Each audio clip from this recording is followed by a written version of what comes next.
수천 년 동안 인류의 밤은 어둠이 지배했습니다. 희미한 촛불과 매캐한 가스 등이 인간이 가질 수 있는 빛의 전부였지요. 하지만 지금 여러분의 머리 위에서 빛나는 저 전등, 그리고 손에 쥔 스마트폰과 무선 통신의 근간을 만든 한 남자가 있습니다. 우리는 전등하면 토머스 에디슨을 가장 먼저 떠올립니다. 에디슨이 발명왕이라는 화려한 조명 아래서 부와 명예를 쌓을 때 그 조명 뒤편 어두운 그림자 속에서 묵묵히 현대 문명의 진짜 청사진을 그린 괴물이 있었습니다. 에디슨이 전구를 발명했다면 이 남자는 그 전구의 불을 밝힐 수 있는 거대한 시스템 자체를 창조했습니다. 오늘날 우리에게 테슬라라는 이름은 과학자보다 전기차로 더 익숙할지도 모릅니다. 세계 최고의 부호이자 혁신가인 일론 머스크는 자신의 기업 이름을 테슬라라 짓고 세상을 향해 이렇게 말했습니다. 니콜라 테슬라는 에디슨보다 훨씬 더 위대한 발명가였습니다. 하지만 에디슨은 자신의 발명품을 시장에 내놓고 대중화하는 능력이 뛰어났죠. 저는 니콜라 테슬라의 천재성을 존경하지만 그가 자신의 기술을 세상에 퍼뜨리지 못한 채 고독하게 생을 마감한 점은 안타깝게 생각합니다. 그는 평생 800개가 넘는 특허를 가졌고 8개 국어를 자유자재로 구사했으며 미래를 투시하듯 설계도를 머릿속에서 완벽하게 돌려보던 천재였습니다. 에디슨이 그의 전류전기와 대비되는 테슬라의 교류전기를 파멸시키기 위해 교류전기를 이용한 개와 고양이를 즉사시키는 공개 시현과 교류전기용 사형 의자에 대해 잔인한 여론 조작을 벌일 때도 이 남자는 번개를 길들이고 지구 전체를 거대한 전선으로 만들겠다는 기상천외한 꿈을 꾸었지요. 사람들은 그를 마술사라 불렀고 때로는 미친 과학자라 비웃었습니다. 에디슨의 위대함에 가려져 잊혔던 이름, 하지만 그가 없었다면 현대 문명은 최소 100년은 뒤처졌을 것이라는 게 정설입니다. 시대를 너무 앞서간 나머지 고독할 수밖에 없었던 비운의 선구자, 전기 문명의 진정한 아버지 니콜라 테슬라의 이야기가 지금 시작됩니다. 1856년 7월 10일 자정 무렵, 지금의 크로아티아 땅인 스밀리안의 밤하늘은 금방이라도 찢어질 듯 사나웠습니다. 칠흑 같은 구름 사이로 거대한 빗줄기가 대지를 내리꽂으며 고막을 마비시키는 굉음을 토해냈습니다. 세상에, 산모님, 이건 불길한 징조예요. 아이는 어둠의 자식이 될 겁니다. 죄송하지만 상황이 좀... 산파가 겁에 질려 비명을 지르자 산모였던 주커 테슬라는 가쁜 숨을 몰아쉬며 아기를 품에 안고 단호하게 대답했습니다. 아니, 이 아이는 세상에 빛날 아이가 될 거예요. 그 예언 같은 속삭임은 현실이 되었습니다. 어린 니콜라 테슬라는 남들과는 확연히 다른 뇌를 가지고 태어났죠. 그는 눈앞에 실제하지 않는 물체가 입체적으로 보이는 기이한 환영에 시달렸습니다. 어떤 단어를 들으면 그 물체가 눈앞에 둥둥 떠다니며 세밀한 디테일까지 보여주는 증상이었습니다. 추후 FBI도 테슬라가 화성인이었다는 루머가 된 근간이 되기도 한 예이죠. 보통 사람이라면 정신병을 의심했겠지만 테슬라에겐 이것이 축복이었습니다. 그는 종이와 연필 없이도 머릿속에서 복잡한 기계를 조립하고 실제로 가동해보며 어디가 마찰을 일으키는지 실험할 수 있었습니다. 오늘날의 디지털 트윈 기술을 19세기에 이미 생물학적 뇌로 구현하고 있었던 셈입니다. 그의 아버지는 아들이 성직자가 되길 원했습니다. 하지만 테슬라는 고전 문학과 수학, 그리고 무엇보다 전기라는 미지의 힘에 매료되어 있었죠. 17살 무렵 그에게 거대한 시련이 찾아옵니다. 치명적인 콜레라에 걸려 침대에서 죽음만을 기다리게 된 겁니다. 니콜라, 제발 기운을 차리거라. 아버지는 절망적인 심정으로 아들의 손을 잡았습니다. 그때 테슬라는 창백한 얼굴로 겨우 입등을 뗐습니다. 아버지, 제가 공학을 공부하게 허락해 주신다면 병을 이겨내고 살아날지도 몰라요. 아버지는 아들의 생사를 가늠할 수 없던 나머지 결국 그 자리에서 항복을 선언했습니다. 유럽 최고의 공과대학에 보내주겠다고 약속한 것이죠. 기적처럼 테슬라는 병상에서 일어났습니다. 그의 눈은 이미 자신이 발명할 미래의 불꽃으로 이글거리고 있었습니다. 대학에 진학한 테슬라는 그야말로 공부하는 기계였습니다. 새벽 3시에 일어나 밤 11시까지 책에 코를 박고 살았죠. 교수들은 이 천재적인 학생의 열정에 혀를 내둘렀습니다. 하지만 테슬라의 날카로운 질문은 때로 권위에 도전하는 독설이 되기도 했습니다. 당시 세상을 지배하던 전기는 직류, 즉 DC 방식이었습니다. 한 방향으로만 흐르는 이 전기는 치명적인 단점이 있었습니다. 전압을 높이기 어려워 멀리 보내지 못하고 공장 바로 옆에 발전소를 지어야 했지요. 강의실에서 직류 모터가 불꽃을 튀기며 돌아가는 것을 본 테슬라는 눈을 가늘게 뜨며 중얼거렸습니다. 교수님, 저 불꽃은 에너지 낭비입니다. 구태여 정류자를 써서 흐름을 억지로 꺾을 필요가 없어요. 흐름 자체를 바꾸는 교류를 쓰면 됩니다. 교수는 콧방귀를 뀌며 학생들 앞에서 테슬라를 망신 주었습니다. 테슬라군, 자네의 생각은 연구기관을 만들겠다는 망상과 다를 바 없네. 전기는 한 방향으로 흘러야만 힘을 쓰지 방향을 자꾸 바꾸면 아무것도 할 수 없단 말일세. 이론과 실체는 다르다고. 모두가 비웃었지만 테슬라의 머릿속에서는 이미 보이지 않는 거대한 에너지가 파도처럼 굽이며 회전하고 있었습니다. 그는 확신했습니다. 자연의 섭리가 원형으로 회전하듯 전기도 회전하며 흘러야 한다는 사실을 말입니다. 그는 졸업 후 헝가리 부다페스트의 전신국에서 일하게 되었습니다. 어느 날 친구와 함께 공원을 산책하며 괴테의 파우스트 한 구절을 읊조리던 찰나였습니다. 해는 저물어 멀어져 가고 낮은 지나갔으나 태양은 저 멀리 어쩌고. 바로 그때 석양의 붉은 노을이 테슬라의 눈동자에 부딪혔습니다. 갑자기 그의 뇌 속에서 번쩍하는 불빛과 함께 수만 개의 부품이 정렬되었습니다. 지팡이를 집어들어 모래바닥에 미친 듯이 그림을 그리기 시작했습니다. 그것은 훗날 세상을 바꿀 회전자기장과 교류 유도 모터의 완벽한 설계도였습니다. 봤어? 바로 이거야. 정류자도 없고 마찰도 없는 전기의 혁명이라고. 너무 흥분되는데? 친구는 모래 위의 그림을 이해하지 못했지만 테슬라의 광기 어린 환희만은 느낄 수 있었습니다. 하지만 보수적인 유럽 사회는 이 젊은 천재의 아이디어에 투자할 준비가 되어 있지 않았지요. 테슬라는 결심했습니다. 기회의 땅, 대서양 넘어 미국으로 가기로 말입니다. 그의 주머니에는 추천서 한 장만이 들어 있었습니다. 수신인은 당대 최고의 발명가이자 사업가였던 토머스 에디슨이었습니다. 두 천재의 만남은 인류 역사를 바꿀 전류 전쟁의 시작이자 테슬라에게는 평생 씻을 수 없는 상처의 시작이었습니다. 1884년 크로아티아 출신의 세르비아인 28살 테슬라와 미국의 세계적인 명성과 함께 사업가이자 발명가였던 37세 에디슨과의 운명적 만남이 예견된 셈이었습니다. 뉴욕 항구에 내린 테슬라의 눈에 비친 도시는 혼란 그 자체였습니다. 길거리에는 말 분유 냄새가 진동했고 하늘은 어지러운 전선들로 엉켜 있었죠. 그는 곧장 에디슨의 사무실로 향했습니다. 그곳에서 만난 에디슨은 기름때 묻은 작업복을 입고 거칠게 부하들을 몰아붙이고 있었습니다. 테슬라는 정중하게 추천서를 건넸습니다. 에디슨이 편지를 읽어내려가자 미간이 꿈틀거렸습니다. 편지에는 이렇게 적혀 있었죠. 나는 이 세상에서 두 명의 위대한 인물을 아네. 한 명은 당신이고 다른 한 명은 바로 이 젊은이라네. 에디슨은 코웃음을 치며 테슬라를 위아래로 훑어보았습니다. 말끔하게 차려입은 정장, 귀족 같은 말투, 그리고 무엇보다 자신감이 넘치는 눈빛이 에디슨은 마음에 들지 않았습니다. 하지만 당장 일손이 부족했던 에디슨은 테슬라를 고용합니다. 좋아, 테슬라군. 우리 회사의 직류 발전기 효율을 획기적으로 높여온다면 자네에게 5만 달러를 주지. 당시 5만 달러는 지금 가치로 수십억 원에 달하는 거금이었습니다. 테슬라는 쉬지 않고 몰입했습니다. 잠도 거의 자지 않은 채 에디슨의 낡은 설계도를 뜯어 고쳤고 결국 약속한 성과를 내놓았습니다. 하지만 보상을 요구하는 테슬라에게 돌아온 것은 에디슨의 얄미운 웃음이었습니다. 이복의 친구, 자네는 아직 우리 미국인들의 유머를 잘 모르는 모양이군. 5만 달러라니 설마 믿었던 거야? 농담일세, 농담이야. 테슬라는 온몸에 피가 거꾸로 솟는 기분을 느꼈습니다. 돈이 문제가 아니었습니다. 자신의 열정과 기술적 진보를 단순한 농담으로 치부한 에디슨의 태도는 용서할 수 없는 모욕이었지요. 사장님의 유머는 내 과학적 양심보다 너무나 가볍습니다. 실망입니다. 테슬라는 그 자리에서 사표를 던지고 사무실을 박차고 나왔습니다.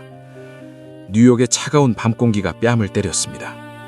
가진 돈도 없고 갈 곳도 없었지만 그의 머릿속에선 여전히 교류 전기가 눈부신 빛을 내며 회전하고 있었습니다. 그는 굶주림을 해결하기 위해 길거리에서 배수로를 파는 노동자를 전락했습니다. 하루 2달러를 벌기 위해 흙먼지를 뒤집어쓰며 삽질을 했지요. 함께 일하던 인부들은 이 우아한 말투의 노동자가 전기의 미래를 설계하고 있다는 사실을 꿈에도 몰랐습니다. 하지만 진흙 속의 진주는 결국 빛을 발하는 법입니다. 아니, 자네처럼 똑똑한 친구가 왜 여기서 삽질이나 하고 있나? 함께 땅을 파던 동료의 물음에 테슬라는 진흙 묻은 빵 한 조각을 씹으며 먼 하늘을 응시했습니다. 그의 머릿속에서는 여전히 수백만 볼트의 전기바 불꽃을 튀기며 춤을 추고 있었던 겁니다. 얼마 후 그의 비범한 재능을 알아본 이들의 주선으로 테슬라는 마침내 운명적인 파트너를 만납니다. 철도 신호장치를 발명해 막대한 부를 쌓은 사업가 조지 웨스팅하우스였습니다. 웨스팅하우스는 테슬라의 교류 이론을 듣자마자 이것이 세상을 송두리째 뒤바꿀 거대한 혁명임을 직감했습니다. 테슬라 씨, 당신의 교류 시스템은 인류의 지도를 다시 그릴 겁니다. 내가 나의 전 재산과 명예를 걸고 당신을 지원하겠소. 그와의 운명적 만남으로 테슬라는 다시 연구소의 문을 열게 됩니다. 이제 테슬라는 에디슨이라는 거대한 벽을 향해 정면 승부를 선포하게 된 것이죠. 세상을 직류로 채우려는 자와 교류로 혁명하려는 자의 잔혹하고도 위대한 전쟁이 막을 올린 것입니다. 웨스팅하우스의 과감한 투자와 테슬라의 독보적인 기술이 결합하자 에디슨의 직류 제국은 거대한 균열을 일으키기 시작했습니다. 당시의 직류는 전압을 높일 수 없기에 구리 전선이 팔뚝만큼 굵어야 했고 발전소에서 고작 2km만 멀어져도 전기가 사라졌죠. 도시 구석구석을 수천 개의 발전소로 채워야 했던 에디슨에게 테슬라의 교류는 막대한 시장의 파이를 송두리째 내줘야 하는 재앙과도 같았습니다. 교류는 변압기를 통해 전압을 수만 볼트로 높여 아주 가는 전선으로도 수백 킬로미터 밖까지 에너지를 보낼 수 있었습니다. 기술적 우위가 명확해지자 궁지에 몰린 에디슨은 추악한 공포 마케팅을 시작했습니다. 그는 대중이 보는 앞에서 길거리의 유기견과 고양이들에게 교류 전기를 흘려보내 죽이는 잔혹한 공개 실험을 자행했습니다. 여러분, 보십시오. 이 교류라는 괴물은 생명을 순식간에 앗아가는 사탄의 불꽃입니다. 에디슨의 선동은 여기서 멈추지 않았습니다. 그는 교류로 작동하는 사형 집행용 전기의자를 고안해 죄수가 고통 속에 타 죽어가는 장면을 언론에 퍼뜨렸습니다. 사람들의 뇌리에 교류는 곧 죽음이라는 공포의 낙인이 찍히기 시작했죠. 하지만 테슬라는 흔들리지 않았습니다. 그는 비열한 선동에 맞서 과학의 진실을 증명하기 위해 목숨을 건 도박을 준비합니다. 1893년 시카고 만국 박람회. 어둠이 내린 박람회장에 수십만 명의 인파가 운집했습니다. 무대 중앙에 선 테슬라는 검은 남성 정장에 화이트 타이에 연미복을 입고 마치 고대 신화 속의 마법사처럼 청중을 압도했습니다. 그는 거대한 변압기 앞에 서서 의미심장한 미소를 지었습니다. 여러분, 눈을 감지 말고 지켜보십시오. 전기는 인간을 해치는 괴물이 아니라 신이 선사한 가장 깨끗한 선물입니다. 자, 보실까요? 테슬라가 스위치를 올리자 육중한 기계음이 지면을 울리며 푸른색 불꽃이 사방으로 뻗어나갔습니다. 그는 수십만 볼트의 고주파 전류가 흐르는 구리 단자를 맨손으로 움켜쥡니다. 순간 웅장한 방전음이 고막을 때렸고 그의 온몸은 눈부신 광채에 휩싸였습니다. 머리카락은 정전기에 의해 사방으로 뻗어올랐고 손가락 끝에서는 인공번개가 춤을 추었죠. 관중석에서는 비명과 탄식이 터져나왔습니다. 모두가 그가 한 줌의 재로 변할 것이라 믿었습니다. 하지만 테슬라는 평온한 표정으로 자신의 몸을 통과한 전류를 유리전구로 태연하게 옮겼습니다. 그의 손이 닿는 곳마다 필라멘트가 타오르며 칠흑 같던 박람회장을 대낮처럼 환하게 밝혔습니다. 놀라셨나요, 여러분? 이것은 기적이 아닙니다. 과학의 승리입니다. 이제 인류는 밤의 적막과 공포로부터 영원히 해방될 것입니다. 그날 밤 시카고의 하늘을 밝힌 25만 개의 전등은 전류전쟁의 종말을 고하는 승전보였습니다. 에디슨의 직류가 패배하고 테슬라의 교류가 세계 표준이 되는 역사적 순간이었죠. 이후에는 나이아가라 폭포에 세계 최초의 거대한 수력발전소가 세워졌습니다. 폭포의 웅장한 낙차가 테슬라의 터빈을 돌려 수백 킬로미터 떨어진 뉴욕의 밤을 밝히자 전 세계는 이 위대한 천재 앞에 무릎을 꿇었습니다. 말로 표현하기 힘든 놀라움과 경이로움의 연속이었죠. 이제 테슬라는 명실상부한 전기의 왕이자 살아있는 신으로 추앙받았습니다. 돈은 홍수처럼 밀려들 준비가 되어 있었지요. 당시 계약에 따르면 테슬라는 교류 전기 1마력당 2.5달러의 특허료를 받기로 되어 있었습니다. 만약 그가 이 계약을 유지했다면 그는 인류 역사상 가장 부유한 자산가가 되었을 겁니다. 하지만 승리의 기쁨도 잠시 웨스팅하우스가 파산 위기에 직면하게 됩니다. 에디슨 측과의 기나긴 소송 비용과 무리한 설비 투자로 인해 회사가 공중분해될 처지에 놓인 것이죠. 웨스팅하우스는 초췌한 얼굴로 테슬라를 찾아와 고개를 숙였습니다. 테슬라 씨, 당신의 특허료를 지불하다가는 우리 모두가 망하게 생겼어. 정말 미안하네. 그 말을 들은 테슬라는 한치의 망설임도 없이 서랍에서 황금알을 낳는 거위나 다름없던 특허권 계약서를 꺼냈습니다. 그리고는 웨스팅하우스가 보는 앞에서 그것을 갈갈이 찢어버렸습니다. 아닙니다. 당신은 내가 배수로를 팔 때 나를 믿어준 유일한 사람입니다. 이 종이 조각이 더 중요할 수는 없지요. 전 세계 모든 가난한 이들이 전기를 쓸 수만 있다면 나는 그것으로도 충분합니다. 그는 수조 원의 부를 포기하고 다시 연구실로 돌아갔습니다. 테슬라에게 돈은 단지 더 큰 꿈을 이루기 위한 연료일 뿐 목적이 아니었던 겁니다.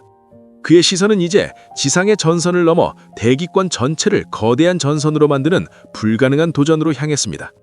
그는 콜로라도 스프링스의 고지대에 기괴한 안테나가 솟아오른 연구실을 세웠습니다. 밤마다 그곳에서는 대지를 뒤흔드는 둔탁한 진동과 함께 거대한 인공 번개가 밤하늘을 조각냈습니다. 지구 자체를 하나의 거대한 전도체로 이용하여 전선 없이도 전 세계 어디든 에너지를 보내겠다는 무선 전력 전송. 그게 지금으로부터 100년 전의 상상이라면 더더욱 안 믿길 뿐이죠. 사람들은 그가 드디어 미쳤다고 수군거리기 시작했습니다. 하지만 테슬라의 눈동자에는 이미 오늘날의 미래, 우리가 지금 누리고 있는 무선 통신의 세상이 선명하게 그려져 있었습니다. 이것은 위대한 창조의 서막일까요? 아니면 파멸을 향한 광기의 시작일까요? 나이아가라의 물줄기가 전기로 변해 도시를 밝힐 때 테슬라는 이미 인간의 눈이 닿지 않는 저 너머의 세상을 보고 있었습니다. 전선이라는 거추장스러운 족쇄가 인류의 발목을 잡고 있는 한 진정한 자유는 없다고 믿었지요. 그는 당대 최고의 금융가이자 월스트리트의 지배자 JP 모건의 집무실로 향했습니다. 육중한 마호가니 책상을 사이에 두고 테슬라는 떨리는 목소리로 자신의 청사진을 펼쳐 보였습니다.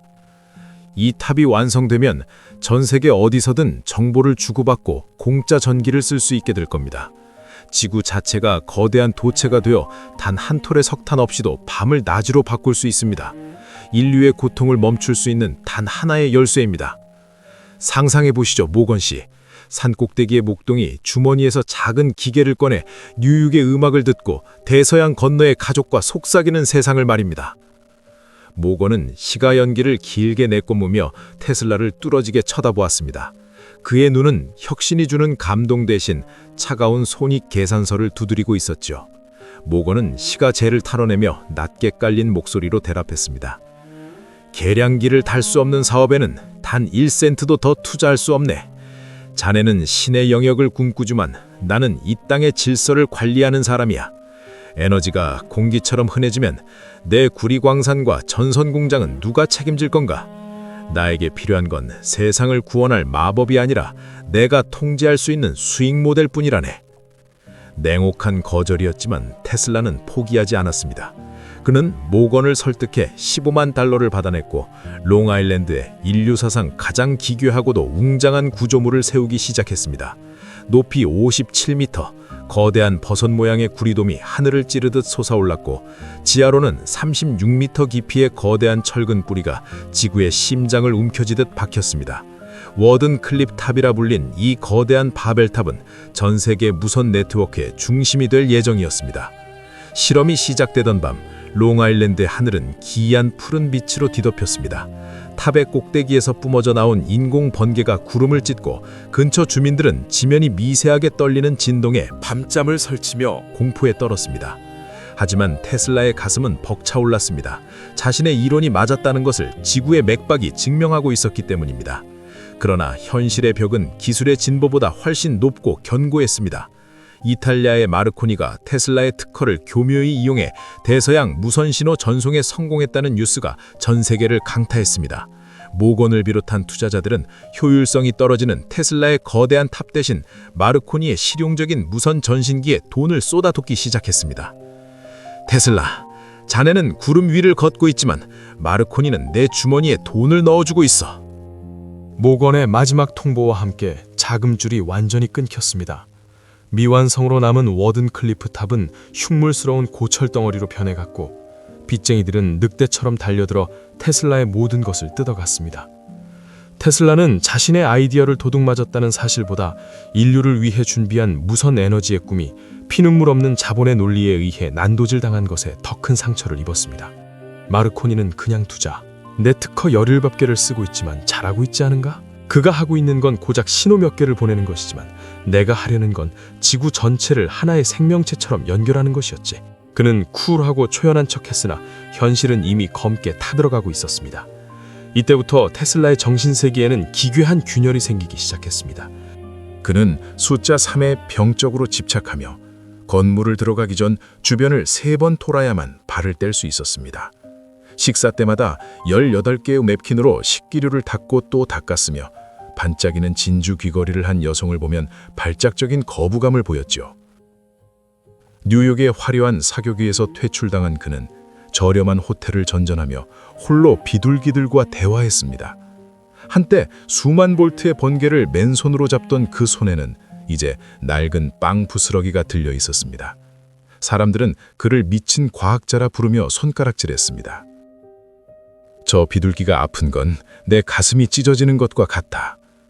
사람들은 나를 비웃지만 저 작은 생명은 내게 우주의 비밀을 속삭여준다네. 다친 비둘기를 호텔방으로 데려와 간호하던 그의 모습은 더 이상 전기의 왕이 아니었습니다. 설상가상으로 1895년 그의 모든 연구 데이터가 담긴 실험실에 원인 모를 대화재가 발생했습니다.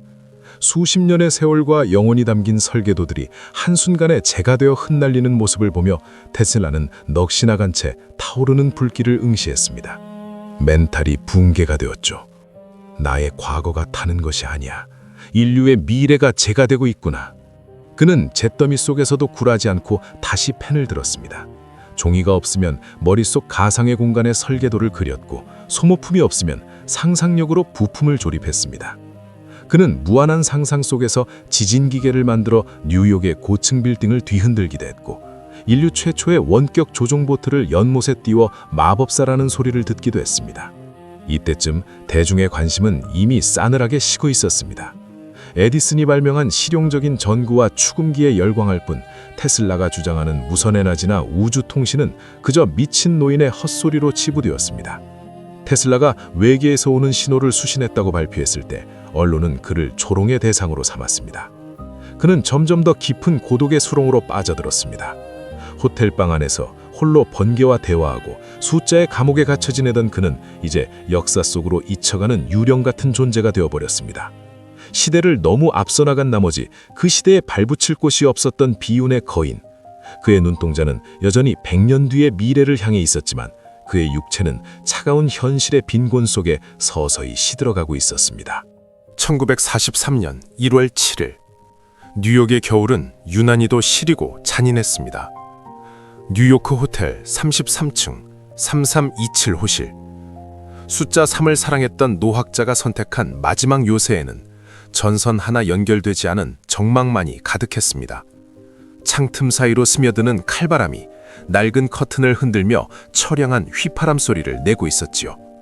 침대 위에는 한때 번개를 호령하는 거인의 육신이 종이장처럼 얇아진 채 누워 있었습니다. 그의 곁을 지키는 것은 화려한 훈장도 수조 원의 예금 통장도 아니었습니다. 창가에 앉아 구구대며 그의 마지막 숨결을 지켜보는 하얀 비둘기 한 마리뿐이었지요. 테슬라는 가쁜 숨을 몰아쉬며 희미해지는 의식 속에서 일생의 연인이었던 그 비둘기를 향해 손을 뻗었습니다. 그는 예전에 친구에게 이렇게 고백하곤 했습니다. 나는 그 비둘기를 남자가 여자를 사랑하듯 사랑했네. 내가 그를 부르면 그는 언제나 내게 날아와 빛을 내뿜었지. 비둘기가 죽던 날 그녀의 눈 속에서 이 세상 어떤 전등보다 강렬하고 눈부신 광채가 뿜어져 나오는 걸 보았네. 그건 내가 평생을 바쳐 찾으려 했던 우주의 본질이었어. 그 눈부신 빛의 기억을 마지막으로 테슬라의 심장은 고요히 멈춰 섰습니다.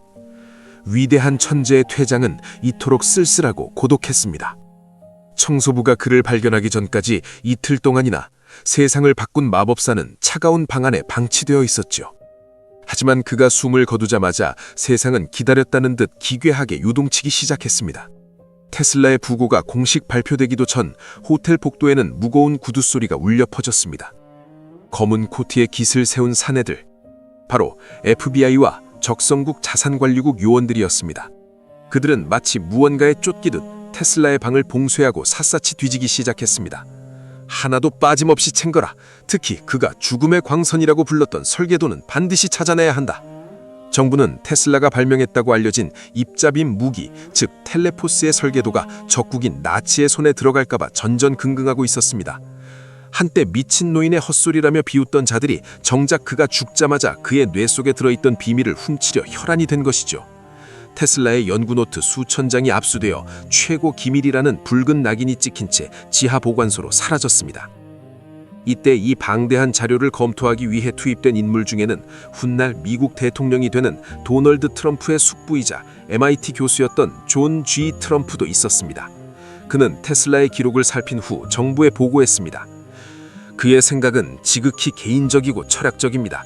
실현 가능한 무기는 보이지 않습니다. 과연 그것이 진실이었을까요?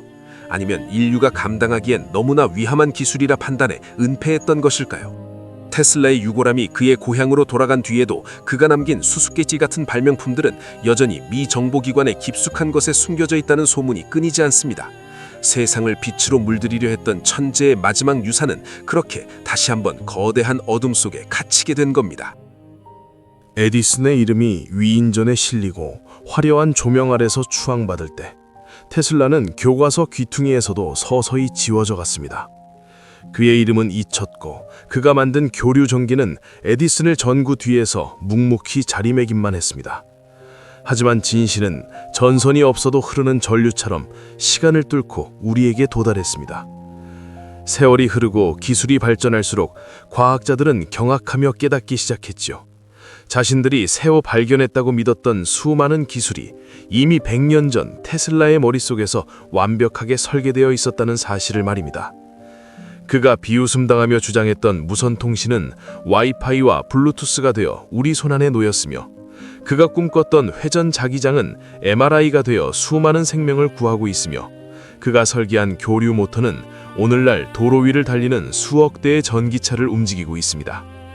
사람들은 이제야 뒤늦게 고개를 숙이며 그에게 새로운 이름을 헌사했습니다. 자기장의 세기를 나타내는 단위는 그의 이름을 딴 테슬라가 되었고 시대를 앞서간 모든 혁신가는 그를 자신의 유일한 영웅으로 꼽기 시작했습니다. 실제로 일론 머스크는 그의 이름을 따서 기업을 세웠고 그가 이루지 못한 에너지의 민주화를 실현하려 하고 있지요. 테슬라는 생전에 이런 말을 남긴 적이 있습니다. 현재는 그들의 것일지 모른다. 하지만 내가 진정으로 공을 들여온 미래는 바로 나의 것이다. 그는 돈을 버는 법을 몰랐던 것이 아닙니다. 단지 인류라는 거대한 기계가 멈추지 않고 돌아가게 할 영원한 동력을 찾고 싶었을 뿐이죠.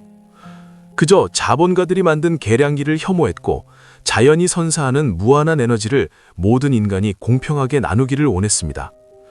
테슬라는 우주와 대화하는 법을 알았고 번개의 야성을 길들였으며 결국엔 자신을 온전히 태워 세상의 밤을 지워버렸습니다. 여러분이 지금 어두운 방에 스위치를 올릴 때 손가락 끝에 전해지는 그 미세한 진동을 느껴보십시오. 그것은 100년 전 고독한 연구실에서 홀로 싸웠던 한 천재의 거친 숨결입니다.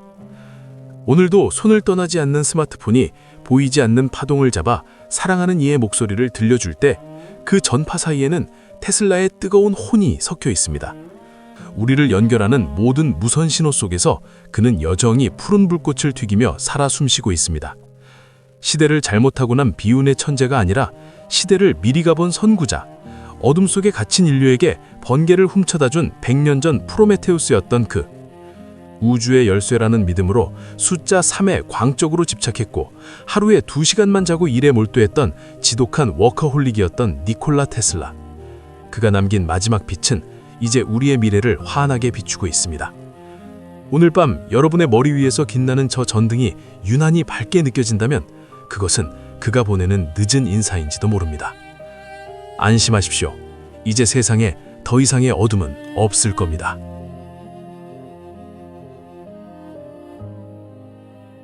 한 땀 한 땀 수놓는 역사의 기록. 그 마지막 매듭은 여러분의 구독과 좋아요입니다.